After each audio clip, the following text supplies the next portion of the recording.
Thank you.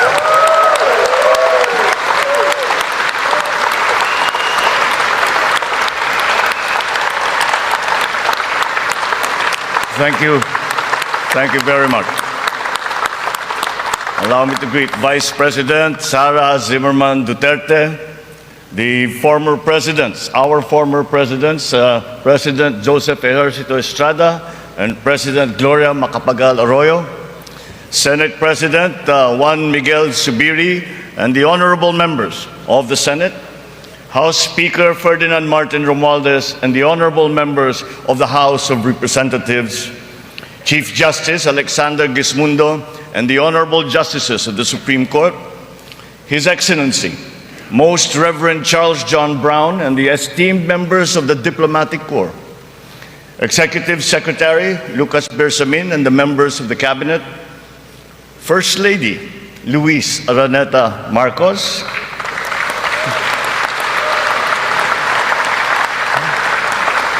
former First Lady Imelda Romualdez Marcos,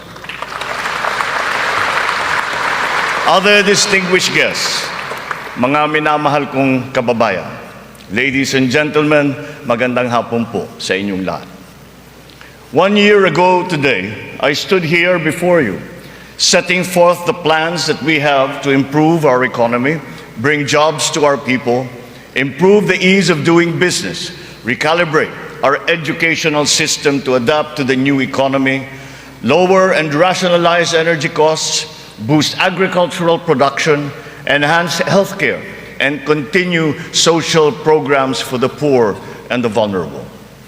Let me now report to the people on the successes that we can now lay claim to, and also the challenges that we continue to face. Last year, we emphasized certain strong headwinds that were confronting us along with the rest of the world in our post-pandemic economic recovery. And the biggest problem that we encountered was inflation.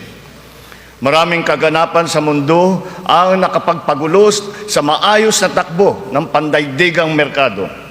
Bukod sa digmaan sa Ukraine, naroon ang patuloy na epekto ng pandemya.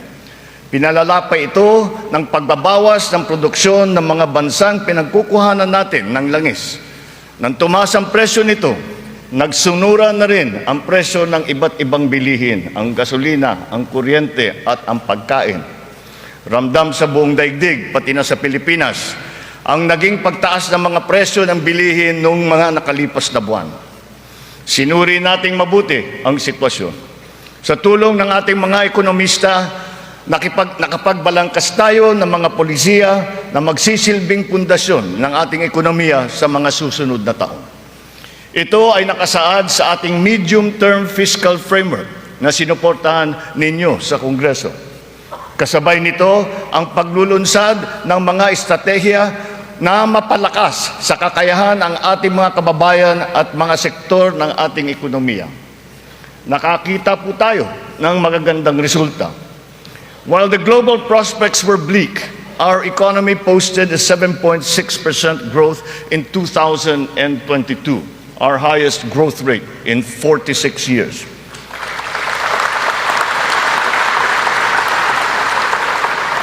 For the first quarter of this year, our growth has registered at 6.4%. It remains within our target of 6 to 7% for 2023. We are still considered to be amongst the fastest growing economies in the Asian region and in the world. It is a testament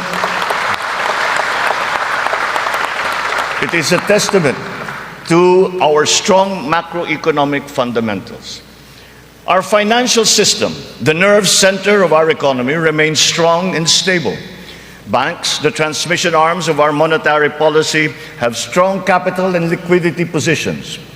Stimulated by the relaxation of pandemic restrictions, transactions once again have flourished alongside the booming e-commerce that was undeterred by the pandemic in 2022. The digital economy contributed 2 trillion pesos, the equivalent of 9.4% of our GDP. The economy is revived and rejuvenated, backstopped by a favorable enabling environment and the strong rule of law. This year, The World Bank projects a 6% overall growth rate, well within the range of our targets for the year. It is anchored on strong local demand, underpinned by consumer spending, and draws strength from the BPO industry and, of course, the steady flow of remittances and the continuing jobs recovery. Inflation rate is moving in the right direction. From 8.7% in January, our inflation has continued to ease up in all regions, settling now at 5.4% for June. What this means is that in spite of all the difficulties, we are transforming the economy. We are stabilizing the prices of all critical commodities. According to the Bangko Sentral, inflation is expected to ease further by the close of the year and projected at 2.9% by 2024.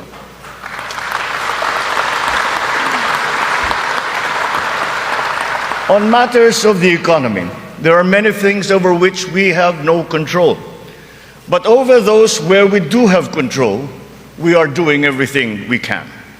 Puspusan ang ating ginagawa upang pataasin ang produksyon ng ating ekonomiya. Pinapalago natin ang mga industriya. Dinadagdagan natin ang mga infrastruktura upang mas mapabilis ang daloy ng mga produkto at ng serbisyo. Higit sa lahat, pinapalakas natin ang kakayahan ng mga mamamayan upang mapaganda nila ang kanilang pamumuhay. Ito ang punot dulo ng ating Philippine Development Plan. Investments in public infrastructure and in the capacity of our people through food, education, health, jobs, and social protection remain our top priority. For this year, economic and social services were allocated almost 70% of the national budget. Higher revenue collections will be critical in our bid to bolster public investments. Under our fiscal framework, we envision our tax and revenue efforts to further increase to up to 16.9% and 17.3% by 2028. Revenue generation has improved this year. From January to May, the Bureau of Internal Revenue has posted record collections amounting to 1.05 trillion pesos, an increase of almost 10% over the last year. For its part, the Bureau of Customs has also increased its collection by 7.4% for the first 7 months of 2023, amounting to 476 billion pesos. Since July 2022, we have seen increased revenues from PAGCOR of 47.9% and from the PCSO of 20%. We therefore seek, once again, the continued support of Congress to enact into law the policies and reforms under our fiscal framework. Sa mga nakalipas na buwan, nakita natin ang pagbaba ng presyo ng bilihin sa iba't ibang mga sektor. Napatunayan natin na kayang maipababa ang presyo ng bigas, karne, isda, gulay at asukal. Malaking tulong ang Kadiwa Stores na ating muling binuhay at inilunsad. Ang layunin ng Kadiwa ay pag-ugnayin ang mga magsasaka at ang mga mamimili. Walang iba pang namamagitan. Wala nang dagdag, dagastos at patong. Maganda ang kita ng magsasaka, nakakatipid din ang mga mamimili. Sa mahigit 7,000 kadiwa na idinaos sa buong Pilipinas, 1.8 million na pamilya ang nakinabang sa mababang presyo ng bilihin. Sa kabuuan, halos 700 milyong piso ang naging benta ng mga ito na nakapagbigay ng hanap buhay sa mga membro ng mahigit 3,000 na kooperatiba at samahan. Maganda ang nakita nating resulta, kaya papalawigin pa natin ang Kadiwa sa buong bansa. Kamakailan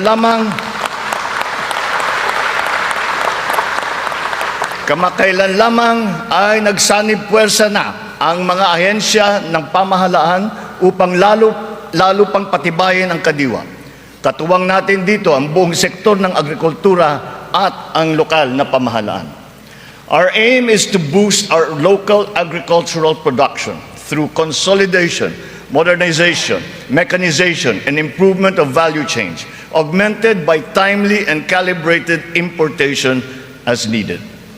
Nakita nating tumaas ng 2.2% ang sektor ng agrikultura sa unang 3 buwan ng taong ito. In our quest for food security, our methods are now more guided by science and the balance of nature, so that production is both sustainable and responsible, benefiting both this and future generations. Our fisheries codes must be revised to incorporate and strengthen science-based analysis and determination of fishing areas.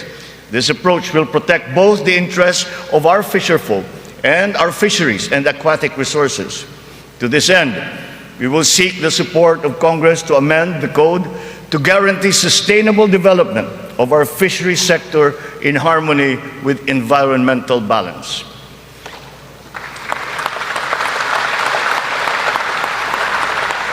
Ipinagbubuklod natin ang mga magsasaka sa pamamagitan ng farm and fisheries clustering at mga livestock multiplier farms. 300 cluster na ang ating natukoy na binubuo ng halos 900 kooperatiba at may lawak na mahigit na 200,000 hektarya ng bukirin.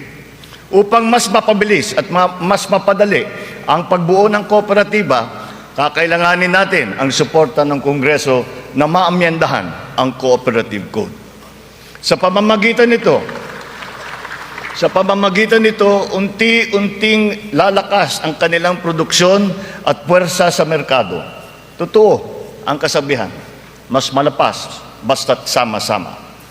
Pinapalawak natin ang kanilang kaalaman sa makabagong mga teknolohiya at pamamaraan. Isa na rito ang paggamit ng biofertilizer na gawa sa Pilipinas at subok din at maaasahan. Sa balanced fertilizer strategy, gaganda ang ani ng mga magsasaka. Hindi na nila kailangan pang umasa sa mas mahal at imported na fertilizer. Bilang tulong sa mga magsasaka, namigay ang pamahalaan ng mahigit 28,000 mga makabagong makinarya at mga kagamitan sa iba't ibang dako ng Pilipinas. Sa ilalim ng iba't ibang mga programa ng kagawaran ng agrikultura, namigay ang pamahalaan ng mahigit na 50 milyong binhi ng palay, mahigit 1 milyong binhi ng mais, at sari-saring mga binhi ng gulay. Nagpamigay tayo ng mahigit 100,000 binhi ng nyug at nagpatanim sa halos 10,000 hektarya ng lupa sa buong bansa.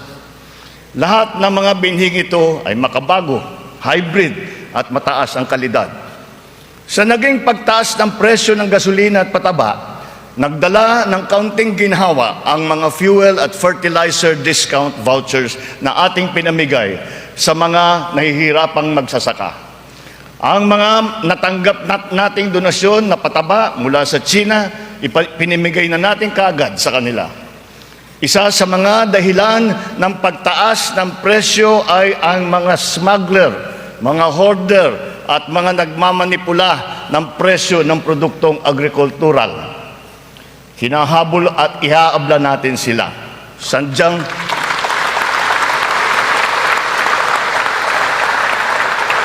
Sadyang hindi tama ang kanilang gawain at hindi rin ito tugma sa ating magandang layunin. Pandaraya ang kanilang ginagawa. Napapahamak hindi lamang ang mga magsasaka, kundi tayo rin mga mamimili. Kaya hindi natin papayagan ang ganitong kalakaran. Bilang na ang mga araw ng mga smuggler at hoarder na yan.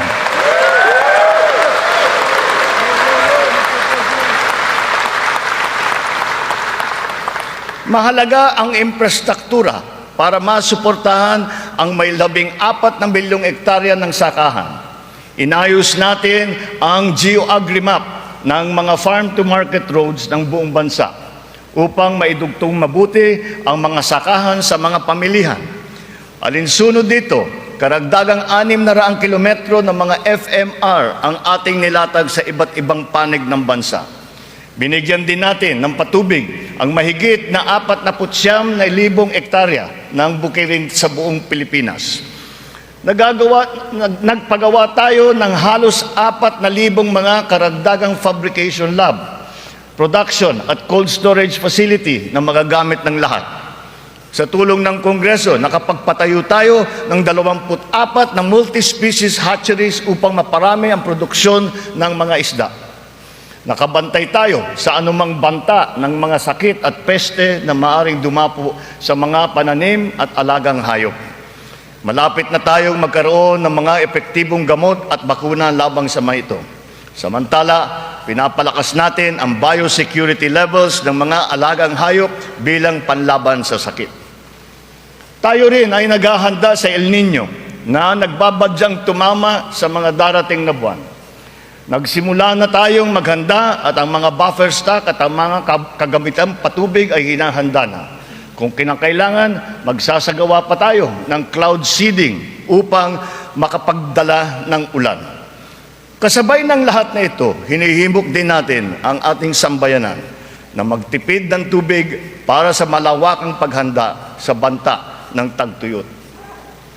Tulad ng ating ipinangako, ipinagpatuloy natin ang reformang pansakahan. Mahalagang haligi ito ng sektor ng agrikultura na ating inaayos.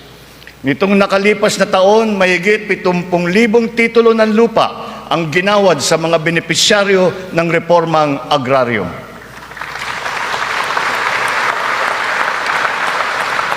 Tamang-tama ang ating pagpapatigil ng mga bayarin ng mga benepisyaryo sa ilalim ng ating nilagdaan EO number 4. Isang taon mula nung aking unang SONA na isabatas na ang bagong Agrarian Emancipation Act.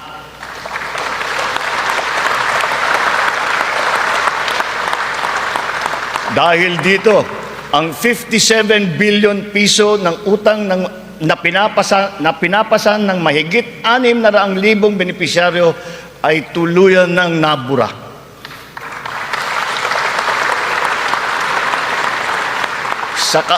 Sa ngalan ng mga magsasakang ito at ang kanilang mga pamilya, maraming salamat muli sa ating mga mambabatas.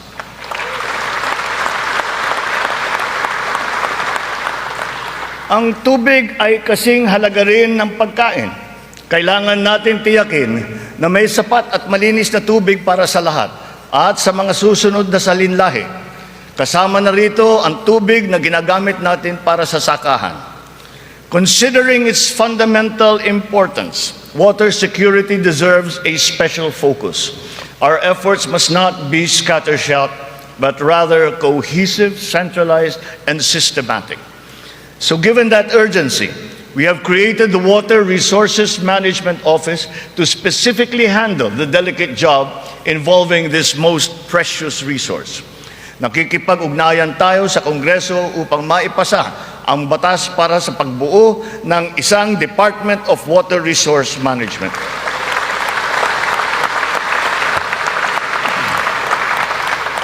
This year, we have allocated 14.6 billion pesos for water supply projects, which will benefit communities all over the country. Recently, the water supply of NCR and Rizal received a significant boost from the first phase of the Wawa Bulk Water Supply Project. The water supply will increase as the project enters the second phase. We have installed 6,000 rainwater collection systems across the country in preparation for the looming dry spell brought about by El Nino. One of the keys to continuing economic growth is infrastructure development. So we will build better and more. Our 8.3 trillion peso Build Better More program is currently in progress and being vigorously implemented.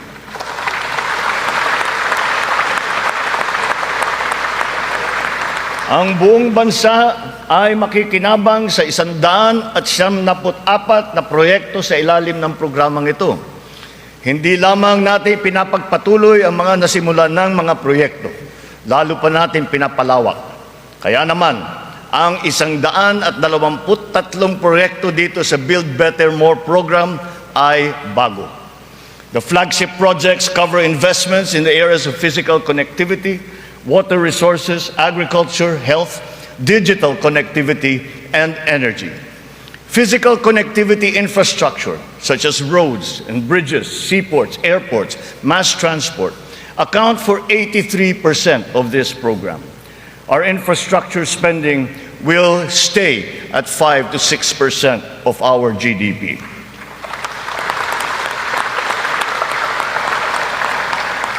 The underlying logic to our infrastructure development is economic efficiency. We are opening up all gateways to mobilize goods and services at less cost and in less time, and ultimately to drive the economy forward. Our road network plans must link not only our 3 major islands, but all prospective sites of economic development. The 1,200-kilometer Luzon Spine Expressway Networks program will effectively connect Ilocos to Bicol from 20 hours to just 9 hours of travel.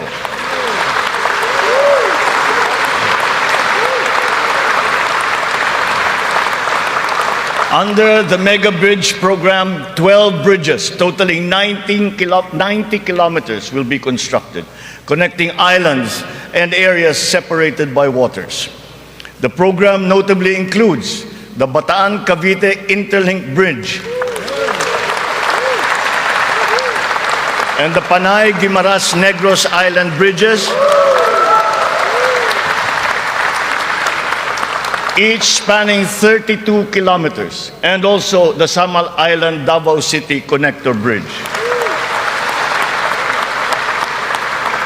As of June this year, we have constructed, maintained, and upgraded more than 4,000 kilometers of roads and around 500 bridges across the country. Crucial airport and port development projects across the country have also been completed, including Cebu Pier's 88 Smart Port and the new passenger terminal buildings of Clark Airport and the Port of Calapan. We initiated several railway projects with a total length of more than 1,000 kilometers. Notably, the southern leg of the north-south commuter railway system is now in full swing. In a few years, travel from Pampanga to Laguna will be reduced from 4 hours to just 2.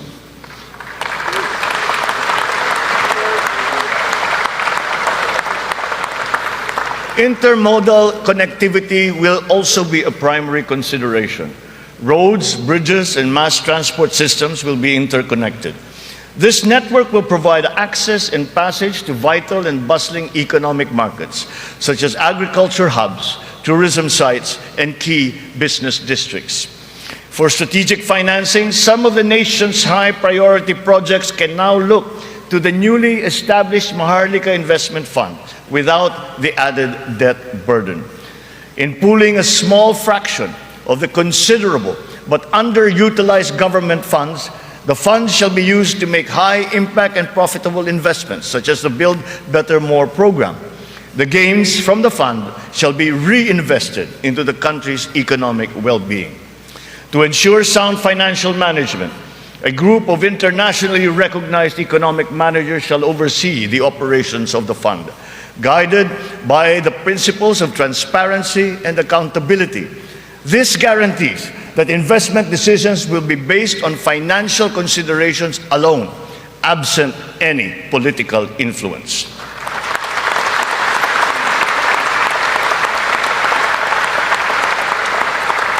The funds for the social security and public health insurance of our people shall remain intact and separate.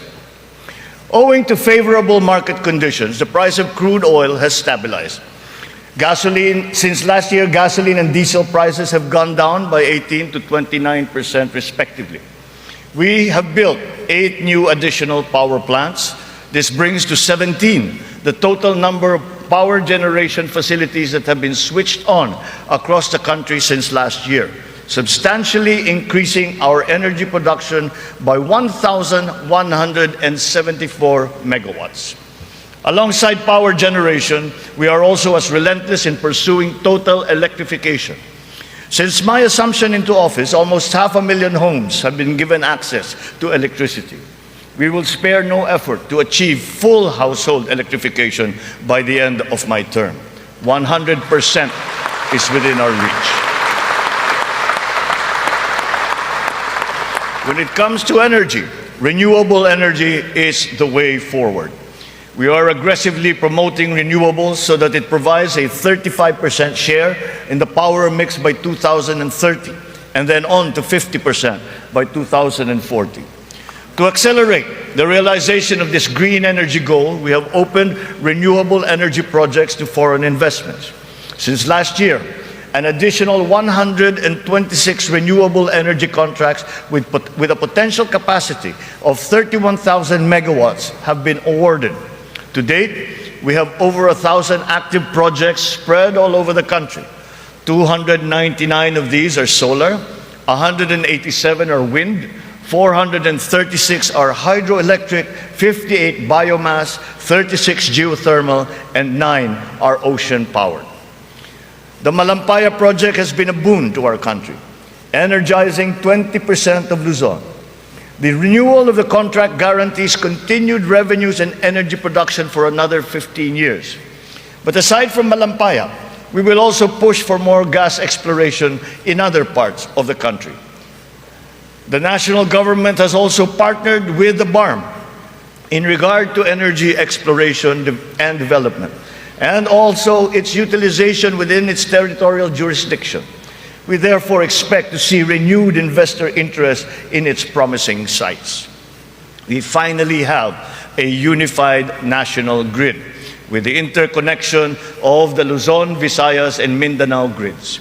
The one grid, one market will enable more efficient transfers and more competitive pricing of electricity throughout the country. However, 68 grid connections are much delayed, according to the ERC's count. We are conducting a performance review of our private concessionaire, the National Grid Corporation of the Philippines. We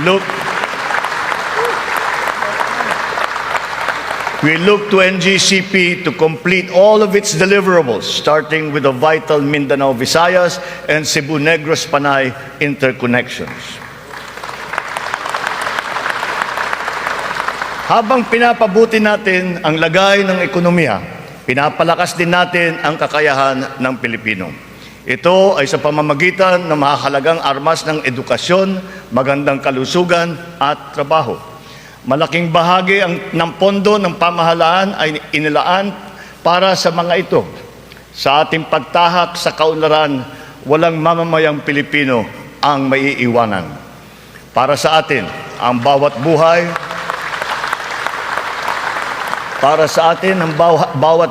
ay mahalaga. Ano man ang edad, kasarian, pangkat, relihiyon o pisikal na kondisyon, sila ay kukupkupin at tutulungan. Naglalaan tayo ng sapat na pondo para sa mga paglingap ng mga lubos na nangangailangan. Layunin natin na sila ay makabangon, mabigyan ng sapat ng kakayahan at maging produktibo. Hindi lamang DSWD, kundi pati ang DOLE, ang DepEd, TESDA, CHED ay tumutulong sa ating mga kababayang nangangailangan. Ang AIX, TUPAD, TVET for Social Equity, Social Pension for Indigent Senior Citizens, at ang Cash for Work para sa mga PWDs ay ilan lamang sa mga mahahalagang programa ng pamahalaan para sa kanila. Nariyan din ang Integrated Livelihood Program Kabuhayan upang matulungan ang mga maliliit na negosyo. We are inclusive in our pursuit of social protection. The pension of the military and the uniformed personnel is as important, as urgent, and as humanitarian as that of all other civilian Filipino employees. Efforts are underway to make it fully functional and financially sustainable. We are once again working closely with Congress to ease the transition from the old system to the new one, so as to be able to guarantee that no effects are felt by those in the uniformed services.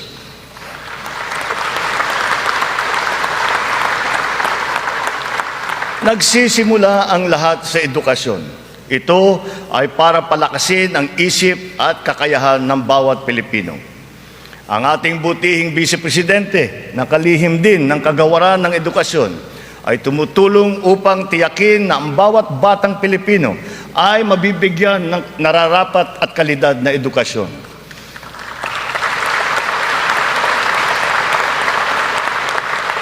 We have renewed hope in giving the best to our next batches of students, especially the 28.4 million learners who return to school this year. Learning recovery will be at the forefront of our education agenda. The Matatag Agenda for Basic Education has been launched, focusing on relevance of curriculum, rapid and responsive delivery, and the welfare of both learners and teachers. We are augmenting as well our school workforce. 90% of the newly created teaching positions have now been filled, while additional administrative personnel have been hired to unburden the teachers of any extra load. Taking to heart the lessons of the pandemic, alternative delivery modes and blended learning methodologies have been adopted to ensure unhampered learning. Additional social safety nets, such as school-based feeding programs, are also being implemented. Learners will be made more resilient. Our public schools and facilities are being increased and fortified.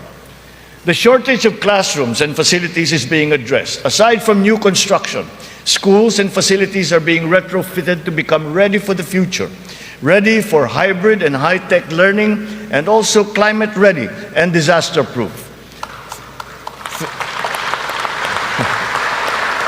Through the DepEd Partnership Assistance Portal, private sector partners continue their assistance in the rehabilitation and improvement of schools as part of their corporate social responsibility programs. We are recalibrating the K-10 curriculum to ensure that it is always relevant, responsive, and at par with international standards. Literacy and numeracy skills need to be strengthened. The virtue of good citizenship and sense of community are also now integrated into our curriculum. We continue to exhaust all efforts to keep our young people away from the sinister influences in the dark corners of society. We are making available to them their participation in formal schooling, alternative learning, non-diploma courses, or in technical vocational education and training, or TVET. TVET continues to prove itself to be an empowering educational intervention. There are many examples of how its graduates have gone on to secure competitive technical jobs. Since last year, more than 1 million Filipinos graduated from the TVET, one-third of whom were TESDA scholars. More and more of our higher education institutions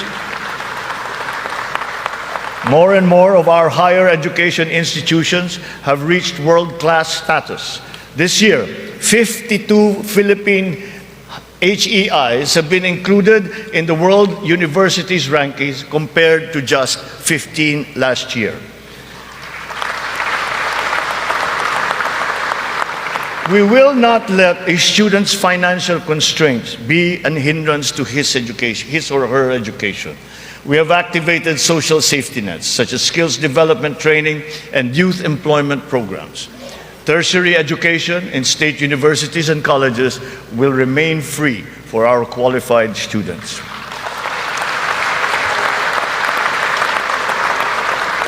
Last year, out of the 4.1 million enrolled college students, almost 50% were beneficiaries of the country's free higher education under the Universal Access to Quality Tertiary Education program. Deserving and talented students without the financial capacity to attend school will not be left behind in this education agenda. A culture of innovation, working hand in glove with a culture of entrepreneurship, must be fostered.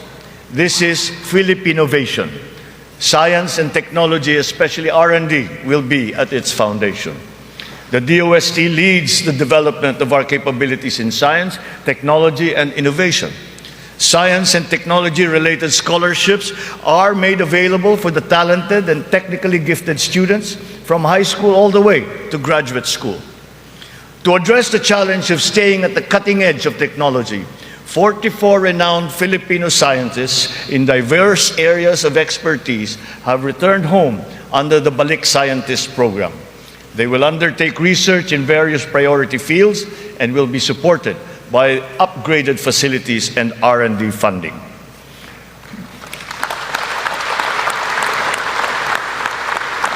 the Philippines has launched 2 additional satellites into space. Together with the first satellite, they will track weather, predict storms, evaluate soil and water supplies, analyze shifts in population, and be used for traffic management, geohazard mapping, risk assessment, and even including security and defense. Science, technology, and innovation will drive the quality and competitiveness of our workforce, as well as our manufacturing, export, creative, and service industries, in existing markets and in new ones waiting to be explored. The bane of the mismatch between jobs and skills among our workforce is being rectified through strengthened government, industry, labor, academe partnerships, and the continuous reskilling and upskilling training programs that we have put before our workforce. For our seafarers to continue to excel, maritime education in the Philippines has been strengthened. This will progress and solidify our country's position as a global maritime hub through the steady supply of competent Filipino seafarers to foreign merchant marine vessels. The question about the European Union's recognition of the standards of training of Filipino seafarers has, after 17 years, finally been resolved.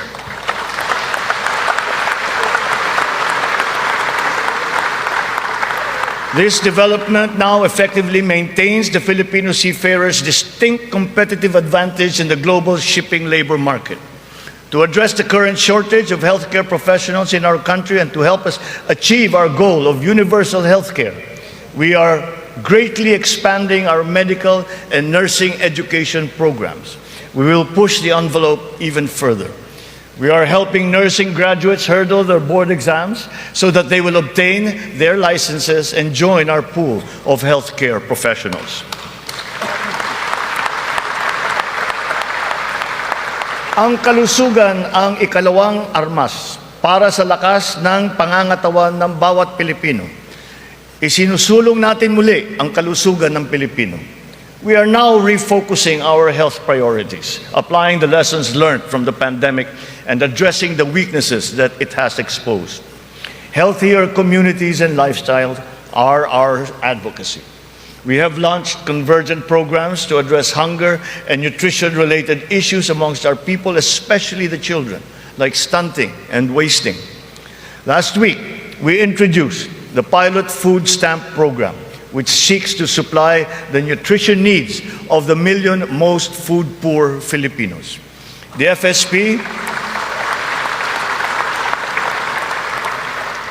FSP shall complement our nutrition continuity programs, such as the First 1,000 Days program, which ensures nourishment for the first 3 years of a child's life. The supplemental feeding program is for our children attending daycare centers. The K-6 program will feed kindergarten to grade 6 public school students who are suffering from wasting and severe malnutrition. We are catching up on the routine vaccinations of our children. As of this year, more than 80% of our eligible children have been vaccinated against measles, rubella, and polio. Nananawagan ako sa lahat ng mga magulang na kumplituhin ang mga bakuna ng kanilang mga anak at magtungo sa pinakamalapit na health center para sa mga libreng bakuna. The whole of society must exert efforts to suppress the alarming rise of tuberculosis and HIV/AIDS. To stem the tide, the strategic plan is to ensure early diagnosis and treatment and ample testing sites and medications. Our healthcare system is undergoing structural changes. Public health facilities are being increased, both in number and in capability. Last year, more than 3,400 projects were completed. To improve capacity for specialized medical treatment, specialty centers in various fields are being established and integrated into our government hospitals. And in the last year, additional 60 specialty centers have been opened to the public. Just last week, we inspected the site of what will soon be a 5-hectare multi-specialty center in Pampanga, which will specialize in pediatrics, cardiology, kidney, and cancer treatment.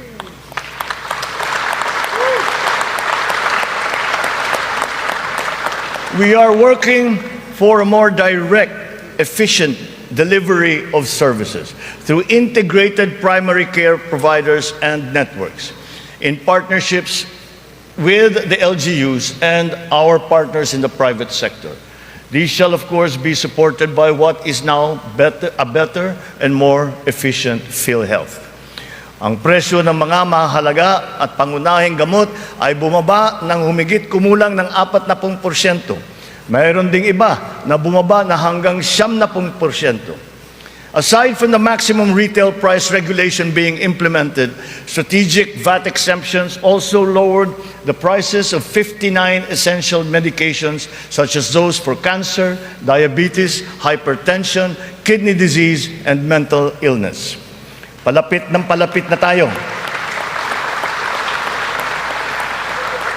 Palapit na tayo sa hangarin na ang lahat ng Pilipino ay makakakuha ng serbisyong pangkalusugan. Sa ngayon, mahigit 93% na ang kasapi sa PhilHealth. Sa pinagandang konsulta package ng PhilHealth, 21 klase ng mga gamot at 13 laboratory service ang ibibigay ng libre. Ngayon, meron na tayong mahigit 2,000 konsulta center sa buong bansa. Ang bilang na ito ay mas marami ng 35% mula nung nakalipas na taon. Upang mas lalo pang makatulong sa mga pasyente, ang dating 70 libreng dialysis session ay inakyat na natin sa 156.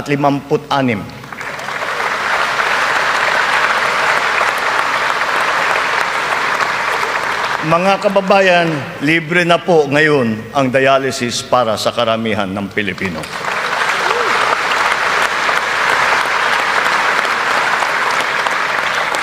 Noong nakalipas na taon, mahigit 3.4 million na Pilipino ang nabigyan ng tulong sa ilalim ng Medical Assistance for Indigent Patients program ng DOH. Tinutugunan natin ngayon ang ating kakulangan sa mga doktor at mga nurse sa pamamagitan ng mga reforma sa edukasyon, patuloy na pagsasanay at paniniguro sa kanilang kapakanan. Naglagay po tayo ng doktor sa halos 200 munisipyo sa bansa. Lalagyan natin din ng doktor ang natitirang 19 na bayan na wala pang doktor. Upang masuklian naman natin ang naging sakripisyo ng ating mga health workers sa pribado at pampubliko ng mga ospital nung nakaraang pandemya, ipapamahagi na sa kanila ang kanilang COVID Health Emergency Allowance at iba pang mga nabinbing benepisyo.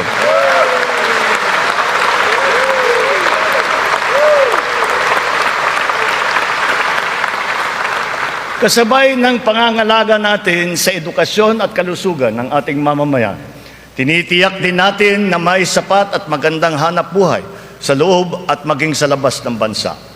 As of May this year, our employment rate rose to 95.7%, clear proof of the improvement from the severe unemployment that we experienced during the height of the pandemic. Employment then was at a low of 82.4%. But even with our current high level of employment, we must do more. We will generate additional jobs for the remaining 4.3% of our workforce, as well as for the 11.7% underemployed Filipinos seeking better employment opportunities. Under the banner of our fast-growing economy, we are aggressive in our investment in business promotions and facilitations. For that, we have not limited ourselves to the local economy, but we have looked to the global economy for partnerships and agreements. Our independent foreign policy, a friend to all and enemy of none, has proven effective. We have formed strategic alliances with our traditional and newfound partners in the international community. We have embarked on foreign trips to promote the interest of the country for peace building and for mutually beneficial purposes. These economic missions have yielded an estimated total investment value of 3.9 trillion pesos or 71 billion US dollars, with a potential to generate 175,000 jobs. The implementation of recent economic reforms is underway. BOI-approved investment projects have reached 1.2 trillion pesos during our first year, while other strategic investments approved for processing through the newly established green lanes amount now to 230 billion pesos. Our existing bilateral and multilateral trade agreements, notably within the ASEAN framework, and with Japan and with Europe, and allow us to leverage our competitive advantages and reap economic benefits. We will continue to forge more of these international partnerships that will lead to a more balanced trade strategy and a healthier economic position. The Regional Comprehensive Economic Partnership, or RCEP, is now in force. It is a multilateral trade arrangement with the ASEAN and other countries such as Australia, China, Japan, Korea, and New Zealand. We can now have competitive access to a regional market that comprises 2 billion people. As we address our weaknesses and develop competitiveness in other potential areas, we must also play to our strengths. Our competitive advantage must be leveraged. As a service export powerhouse, we must continue to nurture the growth of the services sector, particularly the information technology business process management sector, and of course, the tourism industry. Our tourism has always been a reliable pillar of our economic growth through the years, providing livelihood to more than 5 million of our citizens. Because of the reopening of the economy and the phenomenon of revenge travel, this sector is headed for a great rebound. From January to June this year, we have received 3 million international visitors. This number is already 62% of our 4.8 million target for the entire year. Mga kababayan, ang lahat ng mga ginagawa natin ito ay magbibigay bunga sa libu-libong hanap buhay para sa ating mga kababayan.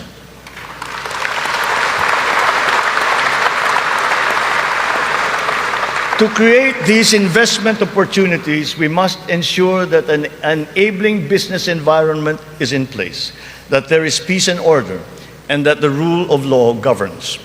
We will solidify our country's reputation as an attractive and reliable investment destination. Building on institutional reforms of recent years, we have created green lanes for strategic investments and expedited the business processes in various sectors and investment modalities. A progressive and rationalized system of taxation is a component of the ease of doing business. The CREATE law has made our corporate tax and incentive schemes equitable and business-friendly. There are more structural tax reforms that must be introduced to allow us to reach our socio-economic targets. Digitalization is the call of today, not the call of the future, not the call of the future, but of the present. It is here, it is needed, and it is needed today. Government must fully embrace digitalization to provide better service to the people through its vital frontline services and its back-end functions. Digitalization will support the government's data-driven and science-based planning and decision-making. It is the greatest, most powerful tool, not just to improve the ease of doing business, but also against many forms of graft and corruption. Data shows that digitalization, in conjunction with government streamlining efforts, has significantly boosted efficiency. Notable examples are in the areas of government payments, company and business registrations, issuance of permits and licenses, loan applications, and revenue collection. All our digitalization efforts will be linked to our payment systems, whose digital transformation has been accelerating at a remarkable rate. Digital payments accounted for 42% of the total retail payments made in 2022, whether by businesses or individuals or by the government. Its high trajectory is now well positioned to achieve Bangko Central's target of 50% of total retail payments by this year. The eGov.ph app has also been launched. As envisioned, all key government services are to be integrated into the single and centralized mobile app for the convenience of the general public. The national ID system will be at the core of this digitally transformed network of government services. It will fundamentally change the lives of each Filipino. At 87% total registration, we are now closer to establishing a complete, accurate, and reliable digital database of our own for the entire population. This has already been integrated into the eGov.ph app and can be now accessed by our citizens. Consistent with this transformative policy direction, all government offices must then ensure that their vital services are digitalized immediately. In response to this call, the Department of Migrant Workers launched last week the Department of Migrant Workers Mobile to make the journey of our overseas Filipino workers easier. Because of system upgrades, our internet speed has improved. As of June of this year, our fixed broadband speed ranks 47th amongst 180 countries. This ranking is 11 places higher than it was last year.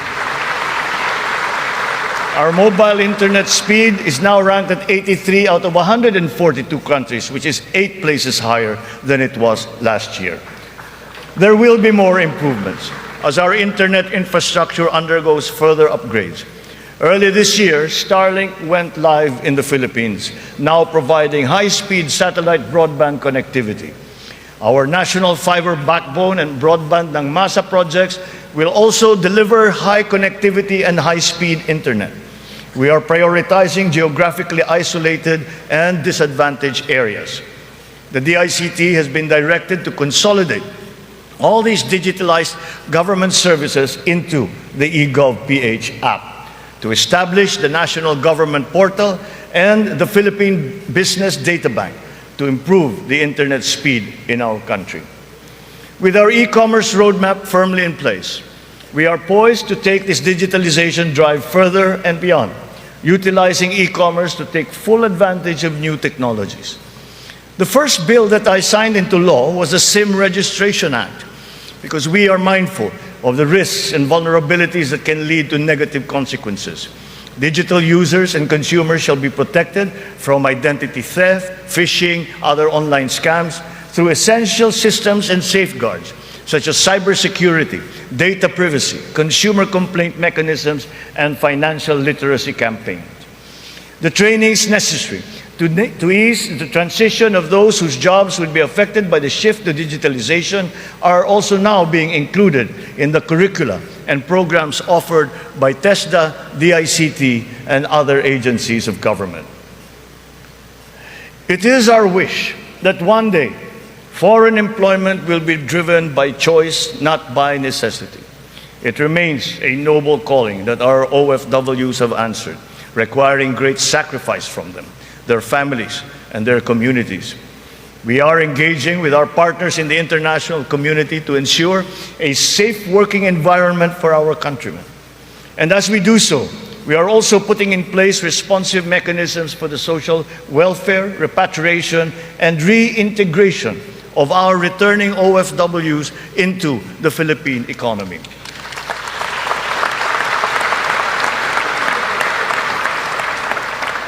As the world economy reopens, we are witnessing a rise in overseas Filipino deployment. In 2022, the number has increased by 62%.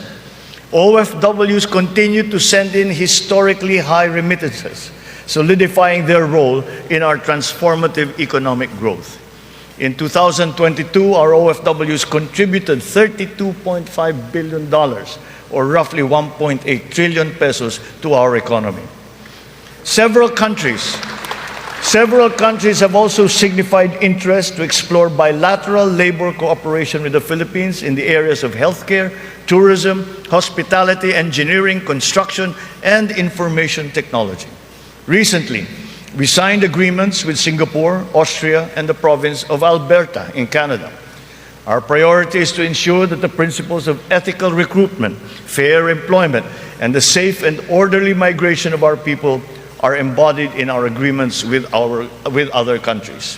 For example, the deployment issue in the Kingdom of Saudi Arabia has now been resolved.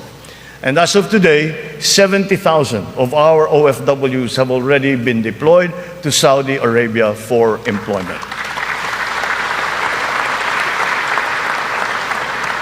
Moreover, the unpaid salaries and other related claims of some 14,000 OFWs who have been put out of work in Saudi Arabia during the pandemic are now being processed.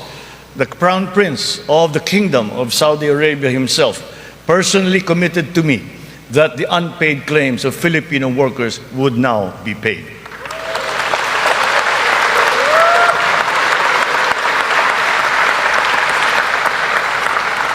The continued employment of some 50,000 workers and the deployment of many more Filipino seafarers aboard EU vessels has also been assured.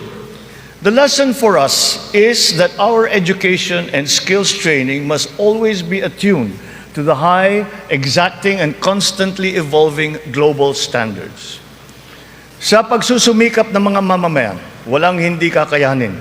Kahit ang mga matatayog na pangarap ay maaabot, kasama ang inaasam na tahanan. Katuwang natin ang lokal na pamahalaan at pribadong sektor upang matulungan ang Pilipino sa pangangailangan ng pabahay.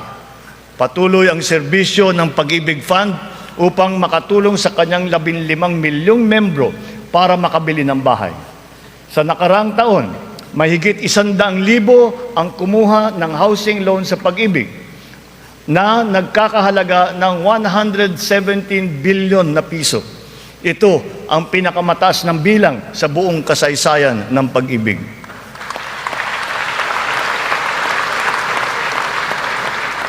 Itong nakalipas na taon, mahigit 148,000 na kabahayan at mahigit 30,000 mga Certificate of Eligibility of Lot Award ang naipamahagi sa Luzon, sa Visayas at sa Mindanao, sa ilalim ng sari-saring mga programang pabahay ng pamahalaan. Mahigit 35,000 residential free patent at agricultural patent titles naman ang naibigay sa mga benepisyaryo nito sa buong bansa. Hindi pa dito natatapos. Papalawigin pa natin ang ating programa sa abot-kayang pabahay, lalo na para sa mga mahihirap nating kababayan. Itong nakalipas na taon, inilunsad natin ang pambansang pabahay para sa Filipino Housing Program o 4PH. Nagkaroon na tayo ng groundbreaking sa 25 lugar sa iba't ibang bahagi ng bansa. Nagpirmahan na rin ng kasunduan upang simulan ang mga proyekto sa mahigit 100 lokasyon. Kung susumahin natin ito, mahigit 1 milyong kabahayan ang maialay natin sa ating mga kababayan sa buong bansa.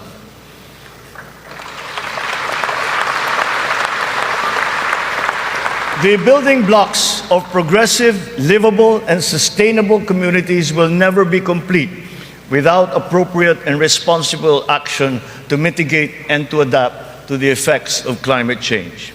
We can never lose sight of our responsibility to the future. The economic agenda cannot and will not ever be incompatible with our climate change agenda. Climate change is now an important criterion in our integral national policies, in planning, decision-making, up to the implementation of programs. The potential advantages of such enlightened policies extend to jobs and livelihood, with the unlocking of the development of the green and blue economies. We have learned many painful lessons from past disasters, but we continue to be alert and prepared in our disaster response. It has in fact been commented that sometimes we are over-prepared for such natural disasters. Well, to continue that, we are reorganizing our response teams to make them more adaptable, agile, and effective in times of calamities and crises, with a clear unity of command. Our evacuation centers are being upgraded to withstand the greater forces of the new normal of extreme weather, as well as other natural and man-made disasters. Furthermore, new evacuation centers are also being built, of which 55 have already been completed. We remain committed to global decarbonization goals and the reduction of our carbon footprint. We preserve and protect the treasure that is our forests. Their value to the environment, to the ecology, and the economy is incalculable. We have adopted the concept of the circular economy, using nature as our model. The aim is to keep raw materials in a closed loop. In our world with scarce resources, the circular economy allows us to fully use these resources, minimize waste, and reduce the need for new resources, just as it is in nature.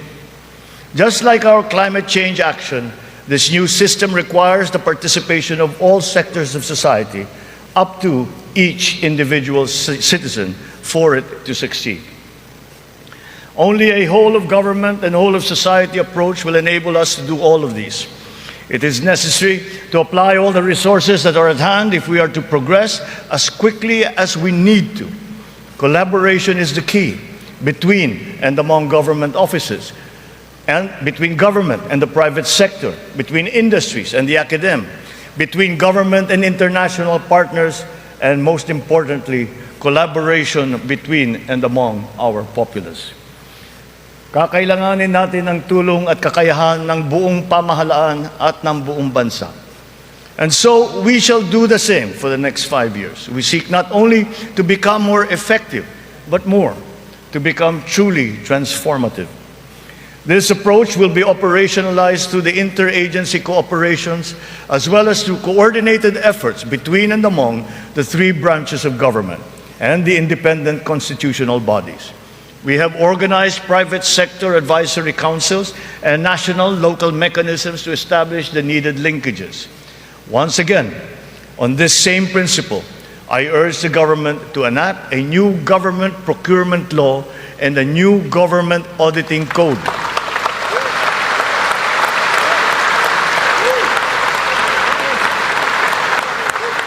This to make government procurement and auditing more attuned to these changing times. We will give effect to the mandate of the Constitution and the Local Government Code as clarified by the Supreme Court very soon. Almost all the required devolution transition plans of the LGUs are done. To fully prepare them for optimal devolution, the necessary technical and financial assistance is being extended to our local governments. In everything that we do, the enduring Filipino quality of bayanihan will still be our guide. 5 taon mula nung matinding kaguluhan, babangon na ang Marawi City.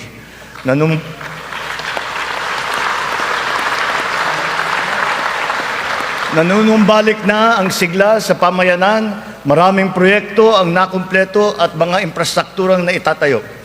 Kasalukuyan na tayo nagpoproseso ng tulong pinansyal para sa mga biktima ng Marawi Siege upang sila ay makapagsimula muli. Naway mamayani ang pag-asa. Naway magpatuloy ang pagkakaisa, pagmamatyag at paghahangad ng kapayapaan at kaunlaran. We are proud of the progress that the BARM has taken. It will be self-governing. It will be self-governing, it will be progressive, and it will be effective. But this was only made possible because of the cooperation of all key groups. We talked to the local governments, the royal families, the MNLF, the MILF, were all consulted and represented in this transition phase. The international community has also supported us in this smooth transition. Former adversaries are now partners in peace. Its functions have been defined, and its basic laws are now being written. Through the BARM, we have strengthened the nation's prospects for finally achieving sustainable progress anchored on a true and lasting peace in southern Philippines. We will continue to support the progress of the BARM, apace with our singular vision for all Filipinos.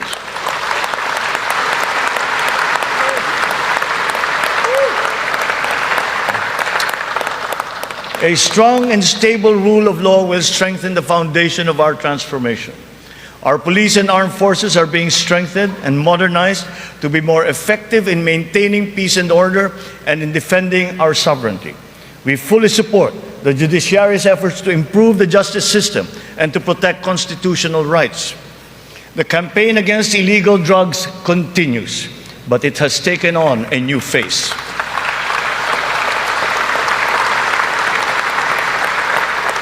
It is now geared towards community-based treatment, rehabilitation, education, and reintegration to curb drug dependence amongst our affected citizenry.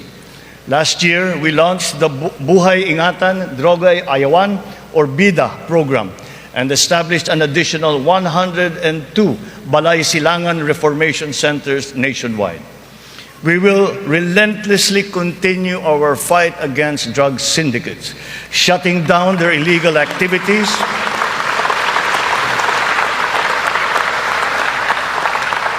we will shut down their activities and dismantle their network of operations. Unscrupulous law enforcers and others involved in the highly nefarious drug trade have been exposed. I will be accepting their resignations.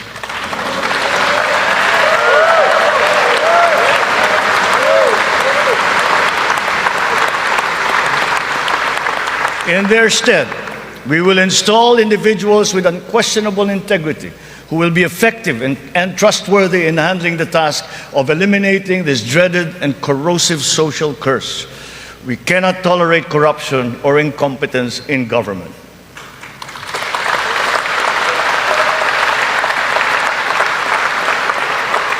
For almost half a century, some of our fellow Filipinos have taken to arms to make their views known and felt. We are now at a point in our history when their armed struggle has evolved. We have now progressed together towards peace and development. We have incorporated capacity building and social protection into our reintegration programs to guarantee full decommissioning of former combatants. Through community development and livelihood programs, the barangay development and enhanced comprehensive local integration programs have been effective in addressing the root cause of conflict in the countryside. To complete this reintegration process, I will issue a proclamation granting amnesty to rebel returnees, and I ask Congress to support me in this endeavor.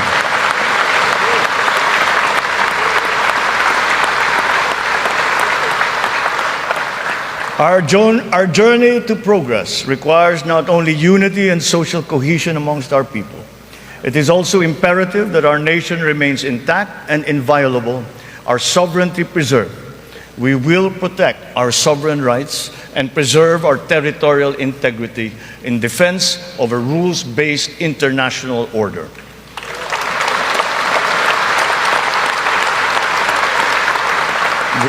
With our national interest paramount, we will always pursue constant dialogue and diplomatic approaches to the resolution of any issue that may arise. So the initial results of our efforts inspire confidence. Let us continue to be relentless in our aspiration of peace and progress. This has not been the work of a single person, neither a single branch of government, nor even the whole government acting alone. This is the collective synergy achieved by all Filipinos working together. It took a whole-of-nation effort to achieve this immediate recovery from our pandemic slump. Unity was what made us rise once more. Nagsisimula pa lamang tayo. Ang pagbangon ng ating bayan ay magpapatuloy pa. Hinihiling ko ang inyong tiwala at pakikiisa. Sa ganitong paraan, makakamtan natin ang ating tanging hangarin, ang maginhawa, matatag at panatag na buhay para sa lahat ng Pilipino.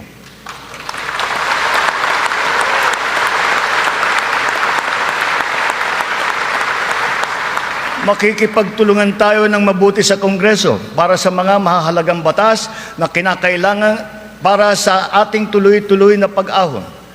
And once again, I appeal to Congress for its support for the following priority legislations. The essential tax measures under our medium-term fiscal framework, such as excise tax on single-use plastics, VAT on digital services, rationalization of mining fiscal regime, motor vehicle users charge, road users tax, the military and uniform personnel pension, amendment of the Fisheries Code, amendment of the Anti-Agricultural Smuggling Act, amendment of the Cooperative Code, new government procurement law, new government auditing code, anti-financial account scamming, Tatak Pinoy law, the blue economy law, ease of paying taxes, LGU income classification, and the Philippine Immigration Act. In the past year, It has been a source of great hope and optimism to me to now know that there is an enormous pool of highly competent and dedicated workers serving in our government. It is up to us to provide good leadership and guidance. They love the Philippines and have responded to our call.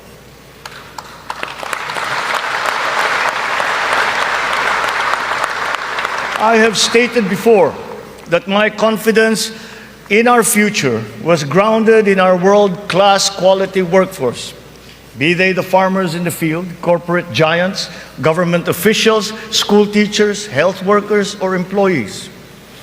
That confidence has been further buoyed by the demonstration of love for the Philippines. Every Filipino has unanimously risen to the challenge that we have made to them to be part of our nation's future. Handa silang maghandog ng tulong dahil mahal nila ang kanilang kapwa Pilipino at mahal na mahal nila ang Pilipinas. And thus, with this in my heart, I know that the state of the nation is sound and is improving. Dumating na po ang bagong Pilipinas. Maraming salamat po sa inyo.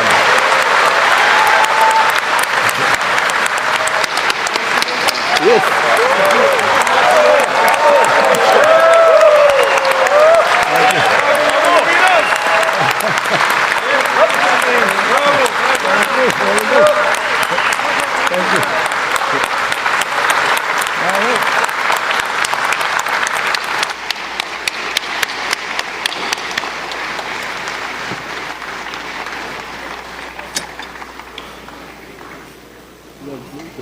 Bravo. Congratulations, boss. You go for both legs.